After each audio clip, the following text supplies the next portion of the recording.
Ngayon, tatalakay tayo ng ilang nakakakilabot na balita mula diretso sa langit ang paghahatid ng isang C-130H Hercules military transport aircraft sa Philippine Air Force sa pamamagitan ng Excess Defense Articles, EDA, program ng US Department of Defense.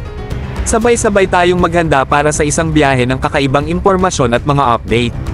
Ngayon, balikan natin, ito ang pangalawang cargo plane na ipinagkaloob sa Philippine Air Force sa pamamagitan ng EDA framework, na nagdadagdag ng isang malakas na kagamitan sa depensa ng ating bansa. Ang bagong paghahatid sa Pampanga ay patunay sa matibay na partnership sa pagitan ng Manila at Washington, na nagpapatibay sa ating pagtitiwala sa regional security at cooperation. Pero teka, meron pang ibang eksena sa kwento. Noong 2023 ng Oktubre, gumawa ng ingay ang Manila sa pahayag ng pag-acquire ng tatlong bagong C-130J Super Hercules aircraft mula sa Washington. Usapang pag-angat sa susunod na antas ng air superiority. Ayon sa mga ulat, ang Lockheed Martin, ang kilalang aerospace giant, ay naghahanda upang maghatid ng dalawang mga modernong aircraft sa 2026, at ang natitirang isa ay nakatakdang dumating sa 2027.